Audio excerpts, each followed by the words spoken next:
할렐루야.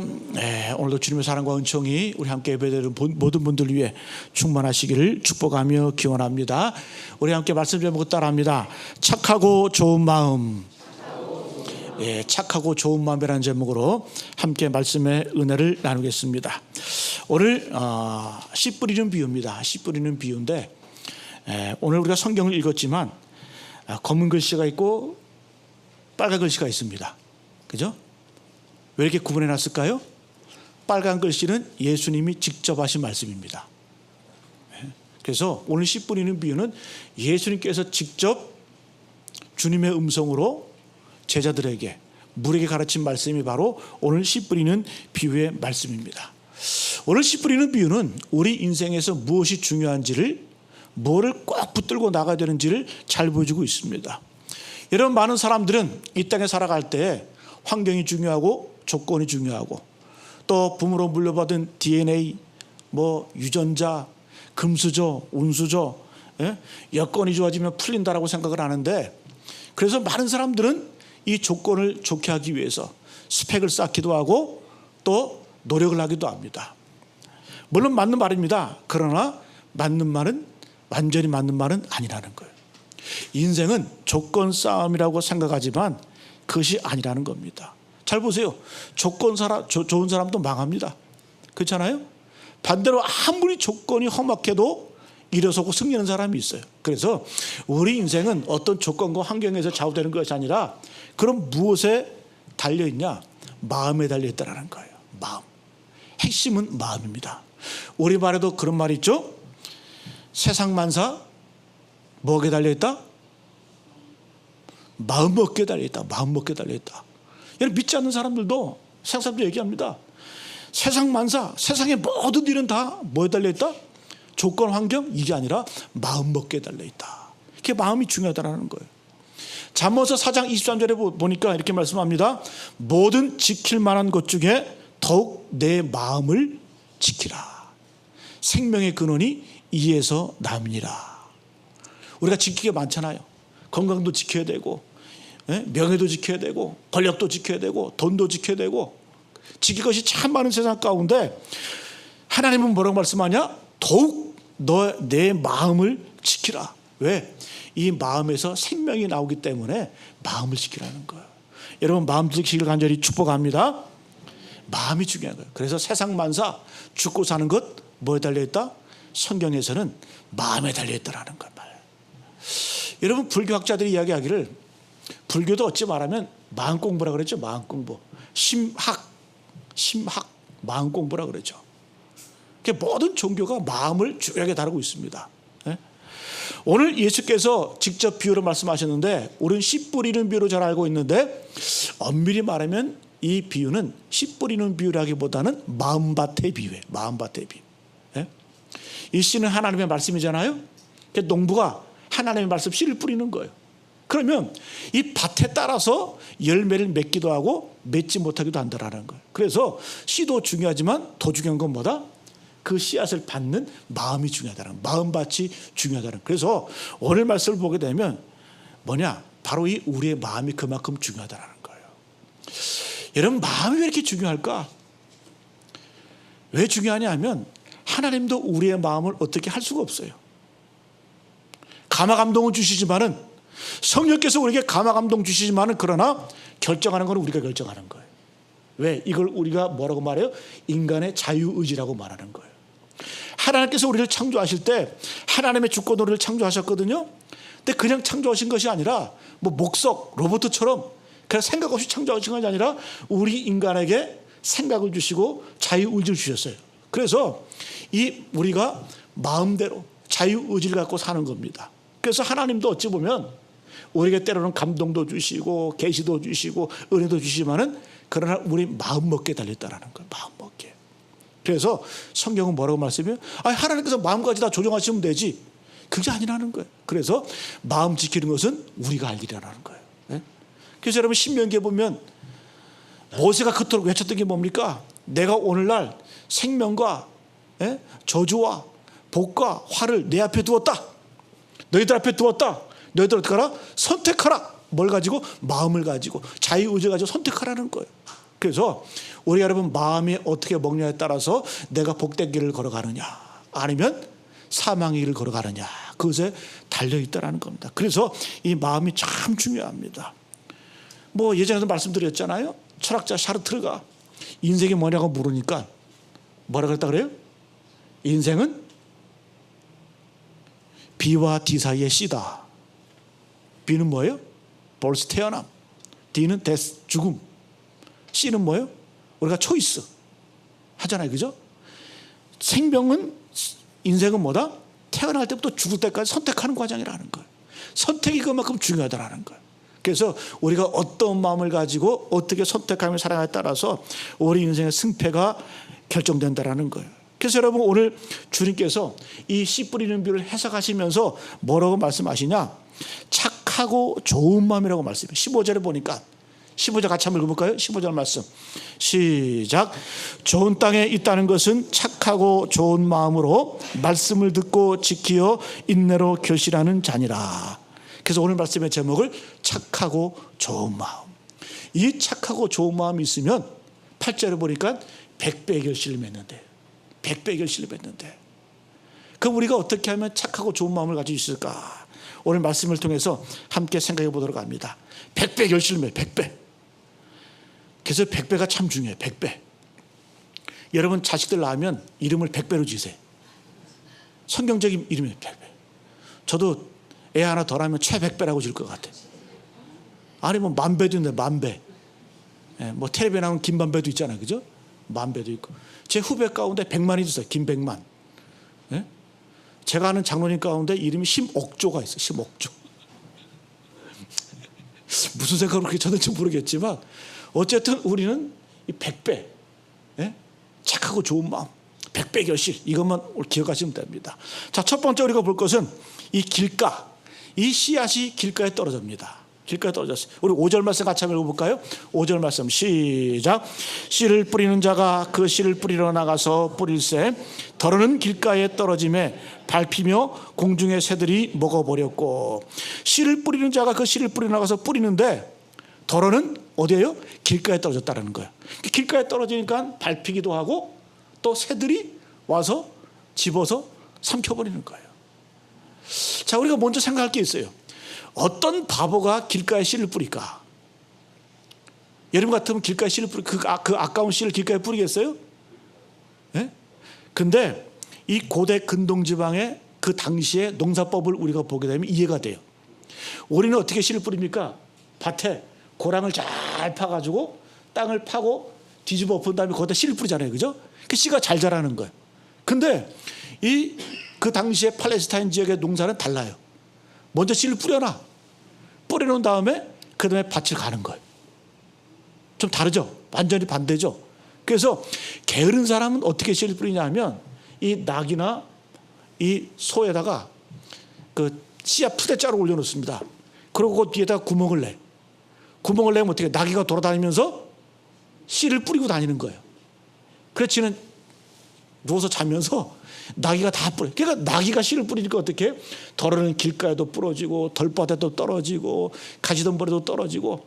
그러니까 이 풍습을 이해하게 되면 더러는 길가에도 떨어지는구나. 근데 길가에 떨어진 씨앗은 불행한 거예요. 좋지 않은 거예요. 왜? 밟혀. 여러분 우리가 이 땅을 살아갈 때 하나님의 말씀을 받고 나서 말씀이 우리 심령 가운데 심겨지지 않으면 어떻게 해요? 말씀대로 살지 않으면 오히려 예수 믿지 않는 사람보다 더 비참해요. 욕을 먹어요. 예수 믿는 자가, 예수 믿는 사람이, 교회 다니는 사람이 밟히고 조롱거리가 된다는 거예요. 그리고 그 말씀이 들어가지 못하면 새가 와서 먹는다 그래요. 다른 성경에는 이 새를 뭘로 상징하냐? 사탄 마귀로 상징합니다. 말씀이 마음밭에 떨어져서 심겨져서 씨를 뿌리를 내리지 아니하면 어떻게 된다는 거예요? 사탄 마귀가 우리를 지배하게 된다는 거예요. 이게 무서운 거예요. 선택의 여지가 없는 거예요. 여러분 예수님은 이 새를 마귀라고 말씀합니다. 우리 12절 말씀 같이 한번 해볼까요? 12절 말씀 예수님의 해석입니다. 12절 시작. 길가에 있다는 것은 말씀을 들은 자니 이에 마귀가 가서 그들이 믿어 구원을 얻지 못하게 하려고 말씀을 그 마음에서 빼앗는 것이요. 예수님의 해석이 명확하죠, 그죠? 네? 길가에 있다는 것은 말씀을 들었어요. 근데 이에 마귀가 가서 그들이 믿어 구원을 얻지 못하게 하려고 말씀을 그 마음에서 빼앗는 자다. 마귀의 믿음이 대단해, 그죠? 잘 보세요. 마귀가 어떤 믿음을 갖고 있어요? 하나님의 말씀이 떨어지면 그 말씀 믿고 구원받기 때문에 이 마귀가 그걸 믿고 있는 거예요. 그래서 어떻게 해서도 어떻게 그 마음밭에서 씨앗을 빼앗아서 구원 못 받게 하는 거예요. 이게 마귀 역사라는 거예요. 그래서 여러분, 우리가 영적인 전쟁을 치르는 거거든요, 늘. 여러분, 오늘 이 자리에 와서도 내가 자꾸 잡생각 때문에 말씀이 들지도 않아. 세상의 염려, 또 이 땅의 것들, 또 집에 두고 온 것들, 또 여러 가지 일들 때문에 마음이 잡히지가 않아서 말씀이 들질 않아. 이거 누가 하는 거예요? 내 의지가 약해서? 아니라는 거예요. 사탄 마귀의 장난이라는 거예요. 그래서 여러분, 모든 예배나 모든 삶의 여정 가운데 모든 것들이 다 영적인 투쟁입니다. 영적인 싸움입니다. 그래서 내가 자꾸 딴 생각이 나고 그러면 어떻게 외치세요? 사단아 물러가라, 마귀야 떠나가라. 네? 그래 여러분, 하나님의 말씀의 그 씨앗이 우리 마음 가운데 새겨지는 거예요. 여러분, 마귀의 믿음이 얼마나 대단합니까? 믿어 구원을 얻게 하는 것이 뭐다? 말씀임을 마귀는 분명히 아는 거예요. 그래서 되도록이면 어떤 수단과 방법을 가지고 말씀의 자리에 있지 못하게 하고, 또 예배 자리에 있지 못하게 하고 자꾸 그 말씀을 빼앗는 거예요. 말씀 빼는 거예요. 또 여러분, 사탄 마귀는 우리들에게 교만한 마음을 줍니다. 함부로 판단하게 만들어 딱딱하게 만들어가지고 말씀이 들어가지 못하게 하는 거예요. 그래서 예수님께서는 이 길가에 떨어진 씨앗, 이러한 인생, 이러한 마음밭을 불쌍하다, 불행하다 이렇게 말씀하는 거예요. 그래서 우리가 예배 자리에 나올 때는 항상 어떻게 해요? 내 삶의 일상의 분주한 마음을 내려놓으셔야 돼요.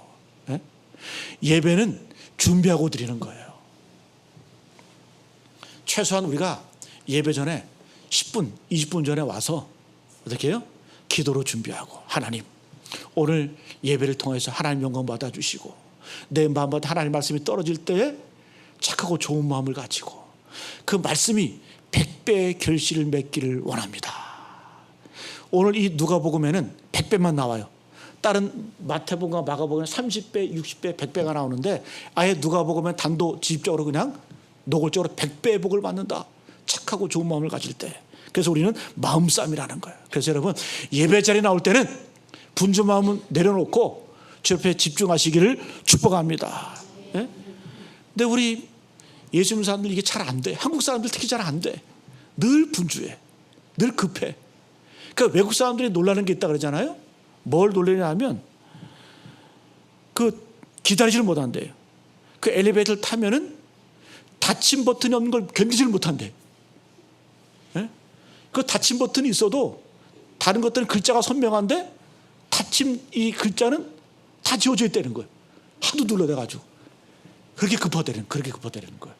분주하다는 거예요. 또 한 가지는 뭐냐? 화장실에 갈 때 휴대폰 못 갖고 가게 하면 그렇게 못 견뎌야 돼. 화장실에 앉아서 휴대폰 많이 보잖아요. 그 화장실 갈 때 휴대폰 못 갖고 가면 그렇게 불안하다는 거예요. 또 버스 정류장에서 차 기다릴 때 일어나잖아요. 차 오면. 우리나라만 그래. 다른 나라에서 버스 올 때 일어서잖아요. 놀래. 버스 기사가 놀래. 달려들까 봐. 버스가 쓴 다음에 일어나서 타는 거거든요. 여러분, 우리가 늘 분자가 또 문제예요. 그리고 내 생각이 많고 내 말이 많으면 들질 않아요. 예전에 우리 장모님 팔순 때 우리 외가 쪽 어르신들 모여서 식사 한번 했거든요. 근데 다 80 중반 이상 된 분들이에요. 우리 장모님이 제일 막내였어요. 근데 한 8분, 10분이 모여서 얘기를 하시는데 다 다른 얘기해. 보니까 저희 아내하고 옆에서 보면서 그랬어요. 이렇게 보면서 8분들이 얘기를 하시는데 다 다른 얘기를 해. 근데 신기한 건 대화가 돼. 왜 그럴까요? 안 들려. 어르신들이 이제 나이가 드 연세가 되시니까 저도 이번 아버지 갔는데 하동에 내려갔는데 아니 그 보청기 AS 해주는데 가서 좀 이렇게 주파수 좀 맞추고 하시지. 제가 몇 년 전에 사드린 그대로 갖고 계시는 거예요. 그래가지고 가서 좀 그거 가지고 그냥 가서 해준다고 그 주파수. 근데 잘 안 들리니까 아버지 뭐라고 하시나요? 가서 하니까 편하다는 거야. 아니 당신은 편하지 옆에 사람이 답답한 거예요. 옆에 사람이 답답하고 소리를 질러야 되고, 예? 가서 이렇게 해야 되고, 예? 여러분 안 들리는 거 왜요? 우리가 들리지 않으면, 예? 말씀을 내 소리만 하면 내 소리가 커지는 거예요. 내 소리가 커지는 거예요. 여러분 우리의 마음밭을 가로푸시 간절히 축복합니다. 분주한 마음 내려놓고 예배 드릴 때는 어떤 자세로요? 주님 일상의 분주함을 내려놓고 마음이, 예? 안정되게 또 집중해서 하나님께 예배하는 겁니다. 여러분 이스라엘 민족이 왜 이렇게 강력할까요? 우리가 그 비밀을 늘 얘기하잖아요. 이스라엘 민족이 왜 이렇게 강력할까요? 그들은 들으라 이스라엘아, 쉐마 이스라엘. 예? 이스라엘 백성들은 아기들이 태어날 때부터 말을 알아듣기 시작하면 그때부터 세례교육을 시킵니다. 신명기 6장 4절로 9절까지만 이게 쉐마거든요. 들으라 이스라엘아, 오직 하나님은 유일한 하나님이시니 너는 마음을 다하고 뜻을 다하고 힘을 다하여 주 너희 하나님을 사랑하라. 그러니까 아기가 태어나면 이제 말귀를 조금 알아듣잖아요. 이 쉐마의 말씀을 외우게 해요. 들으라 들으라 들으라 들으라 이스라엘아. 그러니까 이스라엘 백성들은 아예 생명을 걸고 듣는 거예요. 듣는 거예요. 어떤 식으로 듣냐? 신명기 6장 6절 이하에 쭉 보게 되면 오늘 내가 내게 명하는 이 말씀을 너는 마음에 새기래. 그리고 내 자녀에게 부지런히 가르치래. 그리고 집에 앉았을 때든지 길을 갈 때든지 누워있을 때든지 일어날 때든지 이 말씀을 강론할 것이며 너는 또 그것을 하나님 말씀을 손목에 매며 또 내 미간에 붙이고 그리고 내 집의 문설주나 인방에 기록하여 기념하라. 기억하라. 여러분 이거 지독하지 않아요? 이스라엘 백성들이 이렇게 말씀을 지독하게 듣고 묵상하는 거예요. 제가 오늘 영상에서 보니까 유대 랍비들이 어떤 랍비는 하루에 말씀을 몇 시간 했냐? 18시간을 읽는데 그럼 몇 시간 자는 거예요? 자는 거 6시간 정도 자는 거 빼고는 다. 그래서 제가 반성했어요. 야, 목사가 유대 랍비보다 못하는구나. 유대 랍비는, 예? 그래서 90살 된 그런 유대 랍비도, 예? 하나님의 말씀을 강론한다는 거예요. 몇 시간씩. 철저하게. 여러분 유대인들은 정말 병적으로, 예? 집요하게, 예? 발버둥 치면서 하나님의 말씀을 붙듭니다. 왜 그럴까요? 하나님의 말씀이 살 길이기 때문에, 그들은 알기 때문에, 하나님의 말씀이 그들을 이끌어왔기 때문에 그들은. 그 여러분 쉐마 이스라엘아, 들으라 이스라엘은 딱 두 가지밖에 없어요. 첫 번째는 주 여호와 하나님을 사랑하라. 그럼 하나님의 말씀을 사랑하는 방법이 뭐다? 하나님의 말씀을 마음에 새기고 가르치고 강론하고 집에 있을 때든지 걸어갈 때든지 누웠을 때든지 일어날 때든지, 예? 그리고 심지어 하나님의 말씀을 어떻게 손목에 메고 이마에 붙이고 다니고, 예? 그 유대인들, 예? 정통 유대인들 붙이고 다니잖아요 여기다가. 예? 그리고 문설주에다가 기록하라. 그러니까 지금도 유대인들 집에 가보면 어떻게 그 매주자라고 하는데 그 문에 통이 하나가 있어요. 하나님의 말씀을 넣는 통에. 그리고 거기다 말씀을 적어서 자기들 깨같이 적어서 놓고 집에서 나갈 때 입을 맞춰 거기다가. 그 밖에서 들어올 때도 하나님의 말씀이 나를 지켜주시고 인도해주셨다라고 입을 맞추고 집에 들어가. 예? 그 정도로 이 이스라엘 백성들은 하나님의 말씀을 철저하게 목숨을 걸고 지켜내는 거예요. 여러분 이런 목마름이 있길 간절히 축복합니다. 우리 아까 성가대 찬양했잖아요. 우물가의 여인처럼 난구했네. 헛된 것들을. 그 우물가의 여인은 세상의 헛된 것들에 목말라 했었어요. 그러나 주님 만나고 나니까 뭐에 목말라요? 하나님의 말씀, 하나님의 은혜, 예? 그 거룩한 말씀에 목말라하는 거예요. 방향이 바뀌어버리는 거예요. 그래서 사는 거예요. 세상에 목마르면 죽습니다. 세상에 목마르면 희망이 없어요. 그러나 하나님 앞에 목마른 인생은 생명과 능력과 복이 임하게 되는 줄로 믿습니다. 주님 오늘도 내 마음이 길가 같다고 한다면, 교만하다고 한다면 주님 부드러운 마음을 주시고 착한 마음을 주시고 온전한 마음을 허락하여 주옵소서. 주님 말씀하셔요. 첫 번째 복이 뭐냐? 심령이 가난한 자는 복이 있나니. 심령이 가난한 뭘까요? 하나님 말씀이 없으면 나는 살 수 없습니다. 이게 마음이 가난하다, 심령이 가난하다는 거예요. 이게 복이 있다고 말씀하는 거예요. 두 번째는 돌밭. 돌밭은 시련을 상징합니다. 시련을 잘 통과해야 돼요. 우리 6절 말씀 같이 한번 있습니다. 시작. 더러는 바위 위에 떨어지며 싹이 났다가 습기가 없음으로 말랐고. 바위 위에 떨어집니다. 습기가 없어요. 이 습기가 없다는 말은 누가복음에 나오는 유일한 표현이라 그랬죠, 그죠? 습기가 없다. 여러분, 습기가 없으면 죽습니다. 말라 죽습니다. 그래서 우리 인생에는 눈물이 있어야 돼요. 교회는 눈물이 있어야 돼요. 습기가 있어야 돼요. 이게 우리가 사는 길이에요. 이스라엘 땅은 석회암이거든요. 딱딱해요. 이 먼지, 이 흙들이 날라고 굳어져서 이 석회암처럼 단단하게. 그래서 이 레바논, 그리스, 터키에 가면 조각이 발달되어 있잖아요, 그죠? 단단한데 부드러워요. 이 돌 자체가, 그죠? 그래가지고 그 조각들을 보게 되면 얼마나 정밀합니까? 그죠? 머리카락까지 섬세할 정도로 이 조각할 수 있는 게 이 석회암이에요. 네? 근데 어떤 분들 그런 얘기 하더라고요. 우리나라 석공들은 실력이 없는 것 같아. 왜? 대충 만드는 것 같아. 뭐 신라시대 백제시대 불상을 보게 되면 되게 좀 투박하잖아요, 그죠? 우리 돌들, 이 조각품들을 그렇게 정교하지가 않아요. 왜? 실력이 모자라서가 아니라 우리나라의 돌들은 뭐냐? 주로 화강이에요. 화강암. 딱딱해요. 그래가지고 조금만 정교하게 정을 대면 날아가요. 쪼개져요. 그래서 정교하게 할 수 없는 돌이 우리나라의 이 땅에 그 화강암 같은 그런 돌들이에요.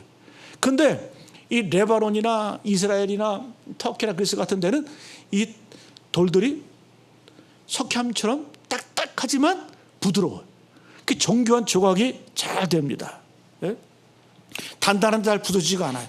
긁어내면 세밀하게 표현할 수가 있어요. 근데 특징이 뭐냐? 나무가 잘 자라질 않아요. 풀이 자라지 않아요. 왜 그럴까요? 습기가 없기 때문에. 자, 이 씨 뿌리는 비유, 이 돌밭이 잘 이해가 되질 않는데 시편 129편을 보니까 요 말씀이 정확하게 기록되어 있더라고요. 제가 시편 129편 6절 잘 읽어드릴게요. 잘 들어보세요. 시편 129편 6절. 그들은 지붕의 풀과 같을지어다. 그것은 자라기 전에 마르는 것이라. 지붕의 풀과 같아. 이 저주하는 거거든요. 지붕에 풀이 있어요. 근데 이 지붕이 돌로 되어 있기 때문에, 석회암처럼 돌로 되어 있기 때문에 이 먼지가 날아와서 한 2cm 정도 이 지붕에 쌓인다 그래요. 그럼 씨앗이 떨어지는데 2cm 정도 되니까 그래도 그 씨앗이 약간 뿌리는 내려요. 근데 어떻게? 습기가 없기 때문에 말라서 죽는 거예요. 뿌리는 약간 내리지만 말라 죽는 거예요. 자, 그럼 예수님께서는 이걸 어떻게 해석하셨을까? 예수님이 친절하게 해석해 주셨어요. 우리 13절 말씀, 예수님에서 13절 말씀 같이 읽습니다. 시작. 바위에 있다는 것은 말씀을 들을 때에 기쁨으로 받으나 뿌리가 없어 잠깐 믿다가 시련을 당할 때에 배반하는 자요.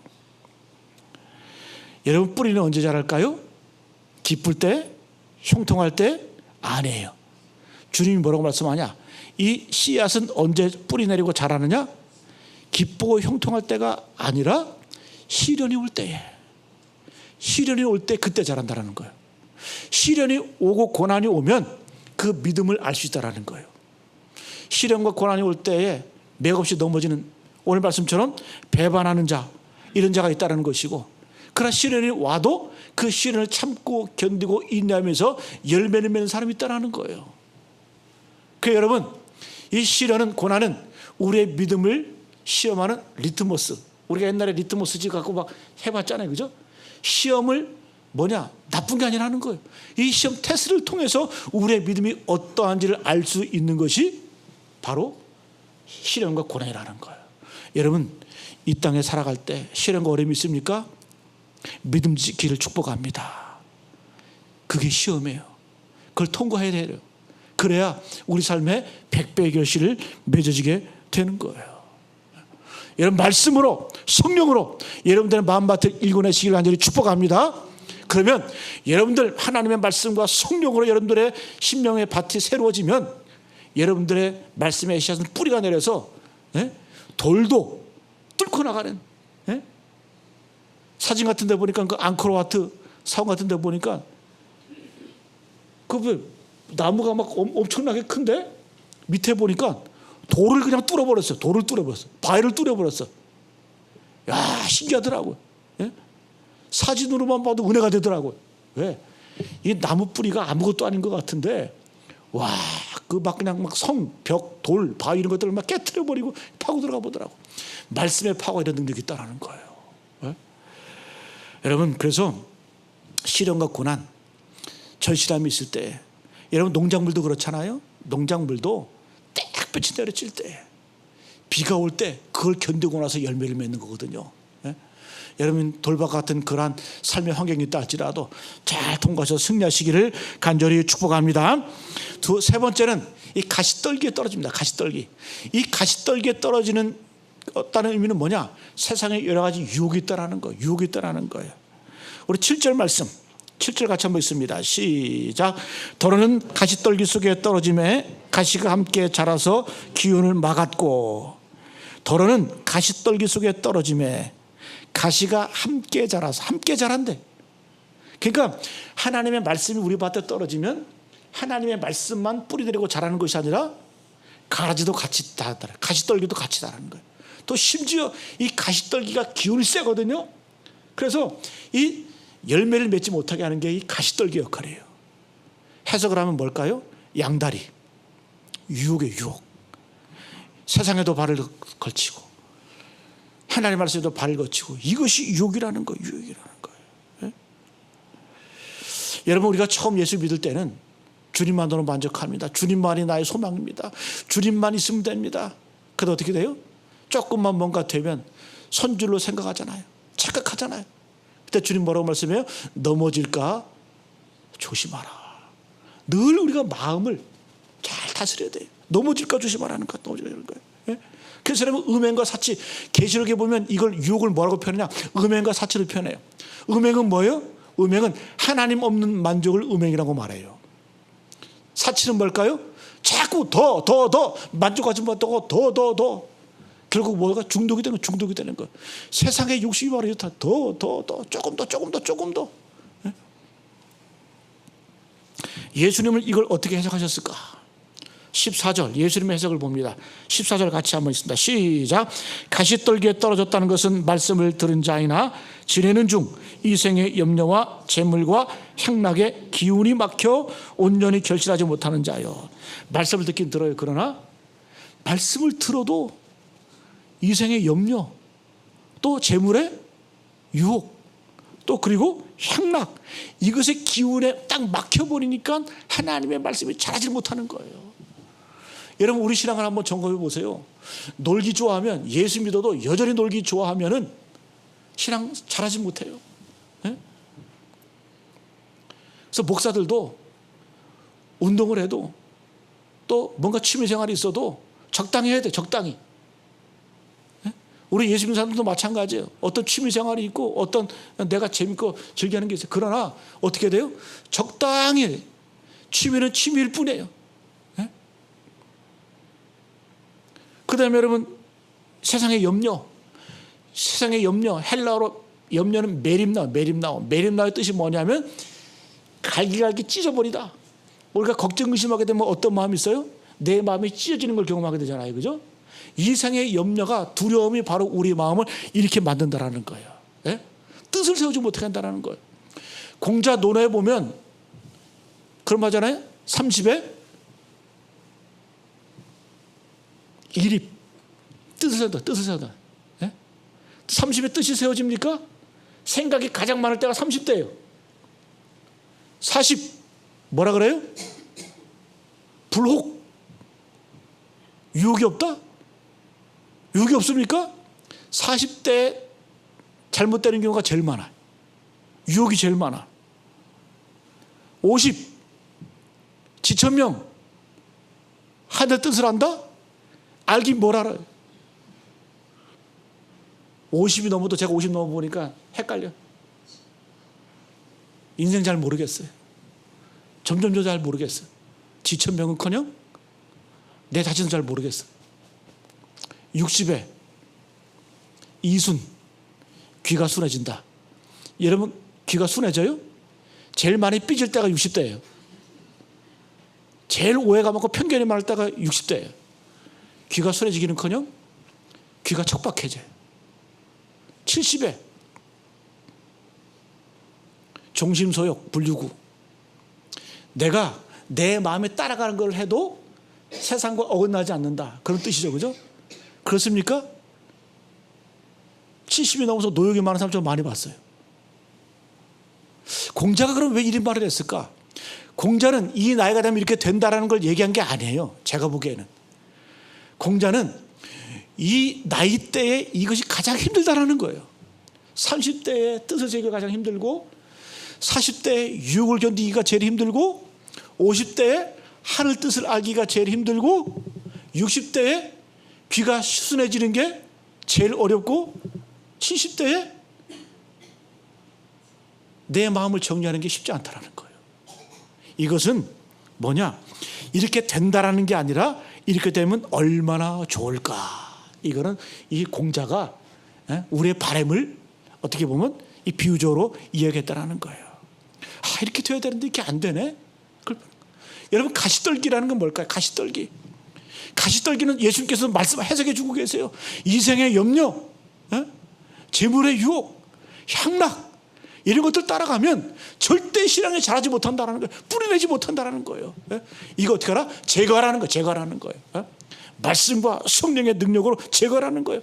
내 힘으로 안 되면 어떻게 하라? 주님 의지하고 주님 바라보면서 주님 내 마음 지키길 원합니다. 내 마음이 착하고 좋은 마음 되기를 원합니다.